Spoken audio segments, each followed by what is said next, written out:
Then we can come to the dictionary. Now Python dictionaries are basically क्या होती हैं वो they are an implementation of the hash table. जैसे पहले discuss किया था, they store key value pairs और they provide O of one average access, deletion and insertion as well. इस तरह हम डिक्शनरी को क्रिएट करते हैं. हमने एक करली ब्रेसेस लगाए और हमने फिर एक की दी, उसकी वैल्यू दी, की दी और उसकी वैल्यू दी, राइट. तो इस तरह हमारा डेटा स्टोर्ड होता है एक डिक्शनरी के अंदर या एक हैश टेबल के अंदर इन पाइथन. इसको भी हम प्रिंट कर लेते हैं ताकि हमारे लिए इजी हो जाए. तो अब यहाँ पे आप जैसे देख सकते हैं LSS वॉलेट कंटेन्स $2. ये 2 एक्चुअली इस कोड से आ रहा है और वो कोड यहाँ पे क्या करता है कि वो इसके अंदर जाता है और इसके LS वाली की के ऊपर जाता है और उसके ऊपर जो भी पड़ा होता है वो वैल्यू रिटर्न कर देता है. स्क्वायर ब्रैकेट्स के अंदर हम अक्सर इंडेक्सेस दे रहे थे पहले, अभी यहाँ पे एक्चुअल स्ट्रिंग दे रहे हैं. इसके लूपिंग के ना बेसिकली 3 तरीके हैं. तो सबसे पहला तरीका ये है कि हम कीज़ के ऊपर लूप कर लें.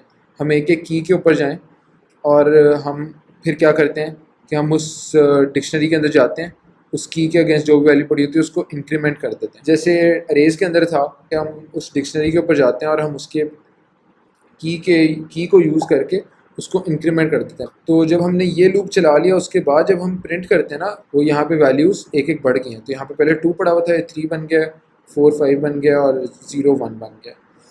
तो हमारी जो अब डिक्शनरी है वो परमानेंटली मॉडिफाई हो गई है. उसके बाद अगर हमने एक और लूप का तरीका होता है कि हम जो एक्चुअल वैल्यूज़ पड़ी हुई है ना उसके अंदर कीज़ के अगेंस्ट जो वैल्यूज़ हैं उनके ऊपर लूप थ्रू करें.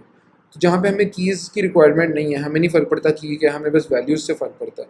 जैसे कि अगर हमने इस वॉलेट का टोटल कॉस्ट निकालनी हो कि हमारे टोटल कितने डॉलर्स पड़े हुए हैं इस वॉलेट के अंदर, तो हम हर एक वैल्यू के ऊपर जाएंगे और उसको प्लस करके यहाँ पे टोटल एक मनी का एक वेरिएबल बनाया, उसको ज़ीरो किया और हर एक वैल्यू के ऊपर गए for value in wallet Dick dot values, हमने टोटल सम के अंदर ऐड कर लिया और फिर उसको प्रिंट कर दिया. So we have total these many dollars in wallet.